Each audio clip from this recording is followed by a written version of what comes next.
Hello children, in the previous session we learned about speed, velocity, uniform motion, non-uniform motion, distance and displacement. When an object is in uniform motion, okay, there is no change in the velocity. It will be continuously moving. Okay, so velocity will be remaining as a constant term there.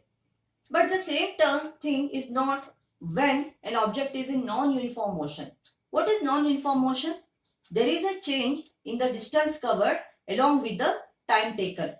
Okay, so in such conditions, there is a change in the velocity. The velocity doesn't remain the same at every instant of time. Okay, there can be distance covered will be different. Sometimes even the time taken may also be different. In such conditions, we use one more term which is physical quantity, which is called acceleration. Usually we use this word in our day-to-day life, okay, related to the vehicles. Accelerator. There is an accelerator in each and every four-wheeler, two-wheeler, everywhere. Okay, in two-wheelers it is in the hand, in four-wheelers it is in the leg place. Okay, what is the use of that accelerator? Accelerator used to accelerate the vehicle. Accelerate means increase the velocity or decrease the velocity of the vehicle. Okay, so how we can calculate this acceleration, or what do you mean by this acceleration? Okay, acceleration is nothing but rate of change of velocity of an object per unit time. So change in the velocity. Velocities are of two types. One is initial velocity. Any object will be having an initial velocity and a final velocity. So change in the velocity. What will make change? Difference in the velocities. Difference in the velocity means it's a final velocity. We always consider these two things you have to keep in mind throughout your physics portion. V means it is final velocity and U means initial velocity. Okay. So change in the velocity will be difference in the velocities. Final velocity minus initial velocity per unit time with respect to the time. Okay. So acceleration is nothing but change in velocity by time, which is v minus u divided by t. So this is how we can mathematically calculate the acceleration of an object when we know their initial final velocities and the time taken. Okay, its SI unit is meter per second square. What is the unit of velocity? Meter per second. But it comes to acceleration, it becomes meter per second square.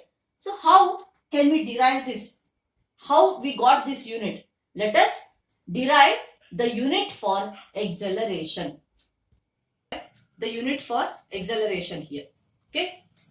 Let u be the initial velocity, v be the final velocity of the object, and t as time taken here.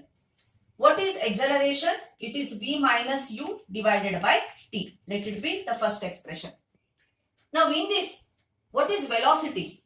The formula to calculate velocity is displacement by time taken. Okay. In the previous class I have taken as capital D here. You can interchange. Okay. Distance I have taken as small d and displacement as capital D. You can even interchange that also. Okay. So I have taken it as d by t, or you can take, if it is confusing, take d only. Okay. Let it be second expression. Now for an object, by default, if nothing is given as initial velocity, we take it as starting from rest. An object is starting from rest, means it is at rest. What will be its initial velocity then?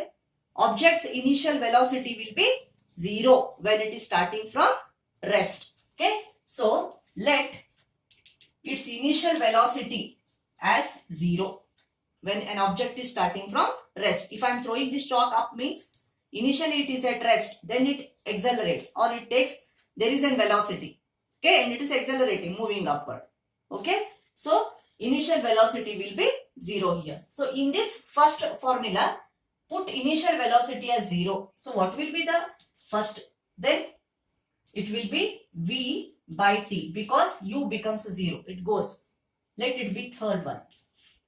Now acceleration is equal to v by t here.